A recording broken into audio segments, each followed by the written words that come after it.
বিশরপাড়ার বাসিন্দা বিশ্বজিৎ সামন্ত অসুস্থ অবস্থায় তাকে আনা হয়েছিল আরজিকর হাসপাতালে ট্রমা কেয়ার সেন্টারে এবং পরিবারের যেটা অভিযোগ যে এখানে আনার পর তিনি অসুস্থ বোধ করেন আরও বেশি করে এবং তারপরে তার শৌচালয়ে যাওয়ার প্রয়োজন হয়।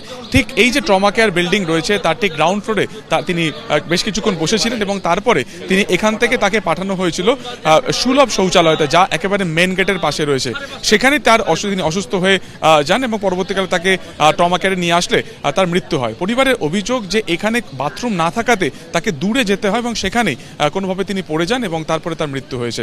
পরিষ্কারভাবে তিনি যেটা বলছেন যে এখানে আনা হয়েছিল বিশ্বজিৎ বাবুকে এবং তারপরে তিনি অসুস্থ ছিলেন এবং সেই সময় তিনি যখন শৌচাগারে যান সেখানে তিনি আরও অসুস্থ হয়ে পড়েন এবং তারপরে তাকে ট্রমা কেয়ারে নিয়ে আসলে তাকে মৃত বলে ঘোষণা করা হয়। স্বাভাবিকভাবে ট্রমা কেয়ার সেন্টারের গ্রাউন্ড ফ্লোরে বা আশপাশে কোনো বাথরুম না থাকাতে পরিবারের যেটা অভিযোগ যে তাকে অনেকটা দূরে হেঁটে যেতে হয় এবং তার জেরে তিনি কিন্তু আরও অসুস্থ হয়ে পড়েন। ক্যামেরায় পার্থপ্রতিম রায়ের সঙ্গে সুকান্ত মুখোপাধ্যায়, এবিপি আনন্দ, কলকাতা। মাঝে মাত্র দুদিন ফের চরম অব্যবস্থার শিকার হয়ে প্রাণ গেল এক রোগীর। সেই হাসপাতাল আরজিকর মেডিকেল কলেজ, আর সেখানে মাত্র দুদিন আগে সন্তানের চিকিৎসা করাতে এসে মৃত্যু ঘটেছিল মর্মান্তিকভাবে অরূপ বন্দ্যোপাধ্যায়। তারপরে আজ সকালে যে ঘটনা সামনে এসেছে, এক প্রৌঢ় অসুস্থ অবস্থায় চিকিৎসা করাতে এসেছিলেন, বুকে ব্যথা, শ্বাসকষ্ট এবং তার নাক দিয়ে রক্ত বেরোচ্ছিল। চিকিৎসা করানোর পরে তার হঠাৎ শৌচাগারে যাওয়ার প্রয়োজন হয়ে পড়ে এবং তারপরে একেবারে চরম অব্যবস্থার শিকার তাকে হতে হয়। প্রাণ চলে গিয়েছে ওই বৃদ্ধের, ওই প্রৌঢ়ের। তার পরিবারের পক্ষ থেকে কি বলা হচ্ছে, তার স্ত্রী কি অভিযোগ করছেন, দেখাবো। বিশ্বজিৎ বাবু এখানে এসেছিলেন, তারপর কি হলো? আপনাকে এখান থেকে কেন সুলভ শৌচালয়ে যেতে হবে? বাথরুমে যাবে তাই বললো, বাথরুমে বলছে এইখানে নেই, ডাক্তাররা দেখিয়ে দিল। আমার ছেলে জিজ্ঞেস করছে ডাক্তারবাবু বাবা বাথরুমে যাবে, তা বলছি ওই তো ওইখানে আছে, ওখানে নিয়ে যায়। তাহলে একটা পেশেন্ট আছে, সে অসুস্থ, তাকে তারা ট্রিটমেন্ট করেছে, কি করে বলে যে হেঁটে হেঁটে সেখানে বাথরুমে নিয়ে যেতে? হ্যাঁ, এটা তো নিশ্চয়ই পেশেন্টদের জন্য তো একটা নিশ্চয়ই বাথরুম করা দরকার। এইগুলো দেখে না সরকার। পেশেন্টকে নিয়ে এসছি, ওনারা দেখছে যে নাক দিয়ে রক্ত বেরোচ্ছে, শ্বাস নিতে পারছে না, ওনারা অক্সিজেন দিল, নাকের ডব দিল, বললো ডব নিয়ে আসুন। ওই রাত্রিবেলা ডব নিয়ে এসে 3-4 বার ডব দিল। ডব দেওয়ার পর একটু রক্তটা যখন কমলো, ভাল লাগছে শরীরটা, আমি শ্বাসকার্য একটু কমছে, বলে একটু ভালো লাগছে। তখন বলছে আমাকে একটু টয়লেটে নিয়ে যাবে। ও আসতে, আমি বললাম বাবা বলছে টয়লেটে যাবে, নিয়ে যা। ও বলছে ভাবি চলো। তা ও বলছে মা পয়সা দাও, ওখানে তো পয়সা দিয়ে। তা ও ডাক্তারকে বলছে ডাক্তারবাবু বাবা তো বাথরুম করবে, কোথায় নিয়ে যাব?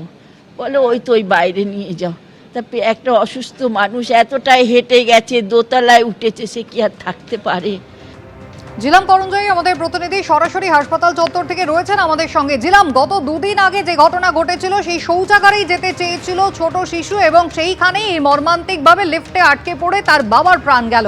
মাত্র দুদিন পরে সেই শৌচাগারে যাওয়া, একটা সরকারি হাসপাতাল শহরের বুকে রয়েছে, সেখানে তাকে শৌচাগারে যেতে গেলে সুলভ শৌচালয় পয়সা দিয়ে রোগীকে যেতে হবে, যেখানে কোনো স্ট্রেচারের বন্দোবস্তও নেই।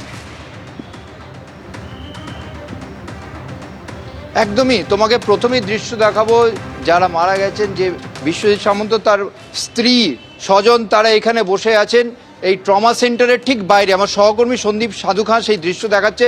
এবং তারা কেন বসে আছেন, কারণ তার দেহ এখনও ভেতরে আছে, ময়নাতদন্তের জন্য দেহ পাঠানো হবে। পরিবারের পক্ষ থেকে যেটা প্রাথমিক অভিযোগ, যে এই ট্রমা কেয়ার সেন্টারের ভেতরে বাথরুম থাকা সত্ত্বেও কেন বাইরে যেতে বলা হয়েছে। তার স্ত্রীর সঙ্গে কথা বলবো, তার আত্মীয়রাও রয়েছেন। আপনি যখন এসছিলেন প্রাথমিকভাবে আপনার স্বামীকে সুস্থ বলা হয়েছিল কি চিকিৎসার পরে? কি বলা হলো, বাইরে কেন গেল? কিছু বলতে পারছি না, আমার আর ভালো লাগছে না। আরেকজন রয়েছেন, তার সঙ্গে বাইরে কেন গেল? না, ট্রিটমেন্ট চলছিল, তারপরে মানে টয়লেট পেয়েছিল, তো তখন ছেলে জিজ্ঞাসা করেছে ডাক্তারবাবুকে এবং টয়লেট পেয়েছে, কোথায় নিয়ে যাব? তখন ডাক্তারবাবু হাত দিয়ে দেখিয়ে দিয়েছে ওই বাইরে নিয়ে যেতে। ভেতরে কোনো টয়লেট মনে হয় নিচে নেই, আমি বলতে পারবো না ওটা ঠিক।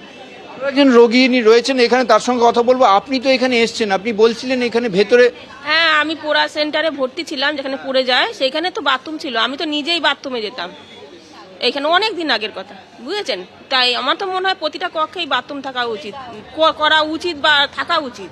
এই ঘটনাটা ঘটেছিল যে ওনার চিকিৎসা করার পর তার বাথরুমে কেন যাচ্ছে? জানি না, তারা অক্সিজেন চলছিল, নাকে একটা ড্রপ দেওয়া হয়েছিল, তারপরে মনে হয় টয়লেট পেয়েছিল হবে। আপনি কি বলবেন এই ঘটনার জন্য কে দায়ী?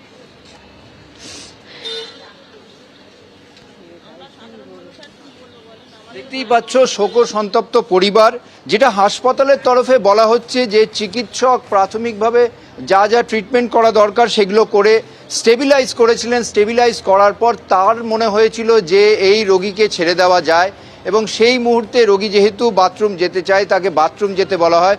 পরিবার পরিজনের সঙ্গেই বাথরুম যাচ্ছিল এবং বাথরুম যাওয়ার সময় তার একটি কার্ডিয়াক অ্যারেস্ট হয় এবং সেই কার্ডিয়াক অ্যারেস্টে তাকে ফের এই ট্রমা কেয়ার সেন্টারে নিয়ে আসা হয় এবং তারপরে তাকে স্টেবিলাইজ করার জন্য যা যা দেওয়া দরকার সেই প্রক্রিয়া চলছিল। সেই মুহূর্তে তিনি মারা যান। তবে ঠিক কী কারণে মৃত্যু হয়েছে এই সমস্ত বিষয় জানতে দেহ ময়না তদন্ত করা হবে। এই মুহূর্তে তার দেহ বিশ্বজিৎ সামন্ত, যিনি বিশরপাড়ার বাসিন্দা, তার দেহ ট্রমা সেন্টারের ভেতরে রাখা আছে এবং সেখানে তার চিকিৎসা চলবে।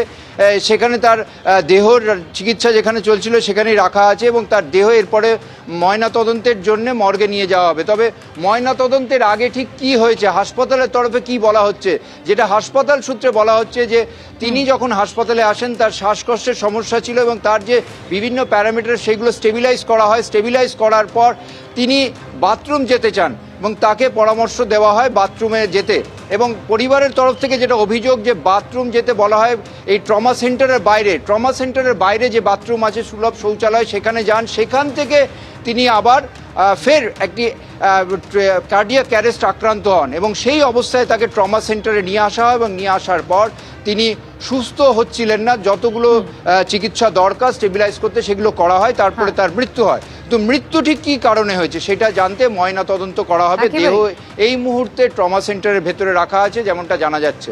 এবিপি আনন্দ এগিয়ে থাকে, এগিয়ে রাখে।